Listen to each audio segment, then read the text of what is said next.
भैया बहनों नमस्कार। आज हम लोग तालों का अध्ययन चैप्टर पढ़ेंगे। तो सबसे पहले हम जानते हैं ताल क्या है।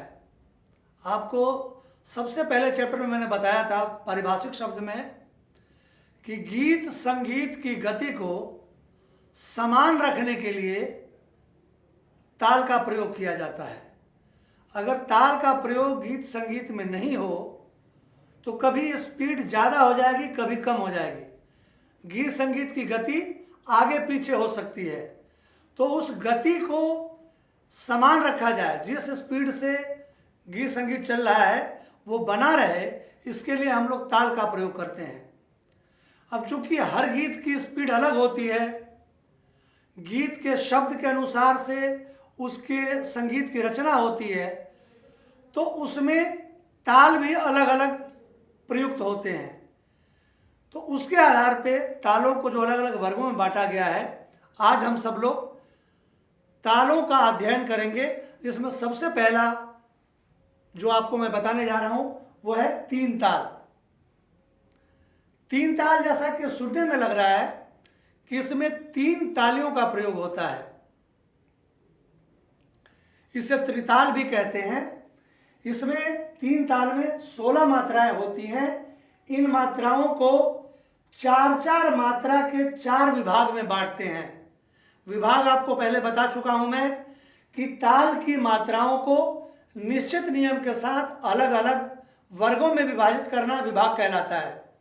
तो अब 16 मात्राएं हैं, इसमें ये चार चार मात्राओं का हमने ये 4 ग्रुप बना दिया।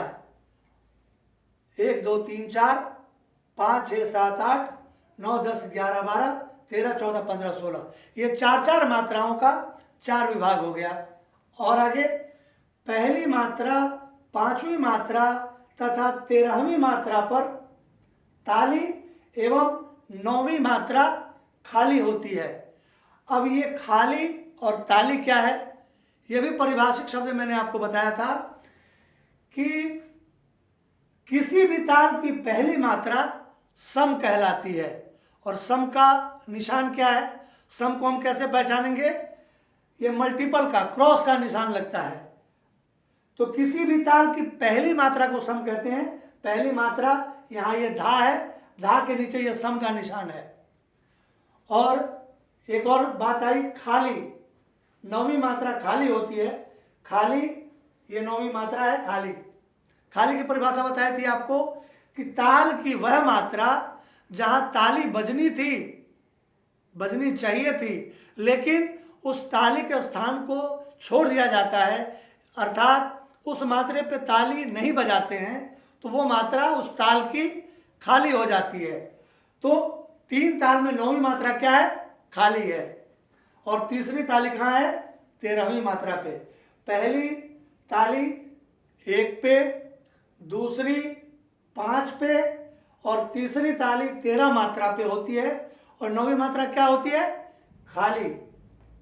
एक प्रश्न आपके दिमाग में आएगा कि जब 3 ताली बजती है तो यहाँ दूसरी ताली लिखा है, यहाँ तीसरी लिखा है, और यहाँ 1 क्यों नहीं लिखा, यहाँ भी 1 होना चाहिए। लेकिन अभी आपको बताया मैंने कि ताल की पहली मात्रा सम होती है और सम का निशान क्रॉस है, इसलिए हम क्रॉस लगाते हैं। वो एक ही है, पहली ही ताली है, लेकिन उसको 1 नहीं लिख के हम लोग सम का निशान लगाते हैं। तो अब ये ताली खाली हम लोग क्रियात्मक कैसे इसका अभ्यास करेंगे। अभी मैं बोल नहीं बोलता हूं, केवल ताली देकर आपको बता रहा हूं। आप इस वीडियो के माध्यम से अभ्यास कर सकते हैं, घर में भी ऑनलाइन अभ्यास कर सकते हैं। देखिए, एक पहली ताली 1 2 3 4, दूसरी ताली 5 पे है, 1 2 3 4 5, 2 लिखा है, 5 6 7 8 9 पे ताली लग रहा है ना कि आनी चाहिए, लेकिन नहीं आई, छोड़ दिया।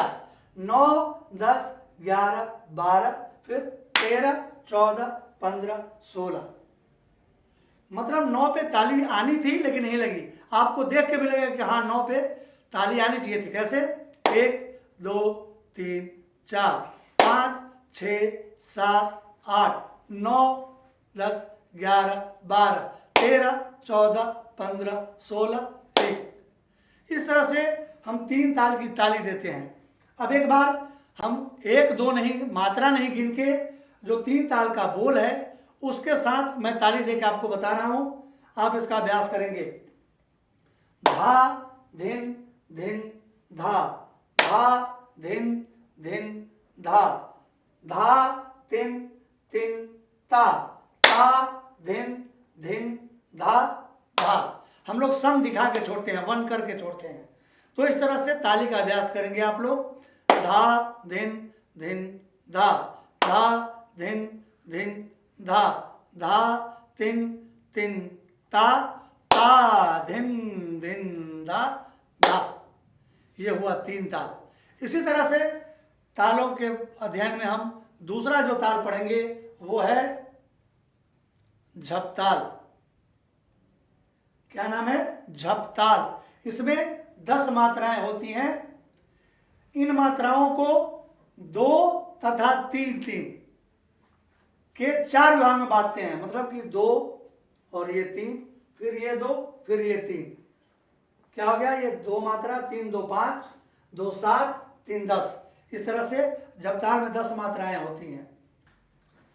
पहली मात्रा, यहां मात्रा छूट गया है का मात्रा, तीसरी मात्रा तथा 8वीं मात्रा पर ताली और 6ठी मात्रा खाली होती है। पहली, तीसरी और 8वीं पर ताली बजती है, जैसे हमने ताली बजाया था 3 ताल में। और खाली कौन सी मात्रा होती है? 6ठी मात्रा। अब इसका अभ्यास करेंगे। ये निशान थोड़ा सा, ये खाली का निशान इधर है, यहां प्रॉपर यहां निशान देंगे हम लोग। ये 2 यहां है, यहां 3 है। इसकी ताली देख के मैं आपको बता रहा हूं। 1 2 3 4 5 6 खाली हो गया, 6 7 8 9 10 1। बोल देखिए, धीना धी धीना तीना। जो मैं ऐसे कर रहा हूं ये समझिए खाली है, वहां ताली आनी चाहिए लेकिन मैंने छोड़ दिया, वो खाली हो गया। शुरू से देखते हैं। धीना धी धीना तीना धी धीना धी। विश्वास है आपको ये दोनों ताल ठीक से समझ में आ गया होगा। तालों के अध्ययन में और भी प्रकार हैं, जो मैं आपको 2 प्रकार और कम से कम आपके सिलेबस के अनुसार होने चाहिए, वो मैं आपको बता रहा हूँ। तो इस तरह से हमने अभी तालों के अध्ययन में 3 ताल और झपताल को पढ़ा। इसके 2 और प्रकार हैं, कहरवा और दादरा। इसको हम लोग कल पढ़ेंगे। आज जो मैंने आपको 2 ताल बताया है उसको आप लोग क्रियात्मक अभ्यास करें।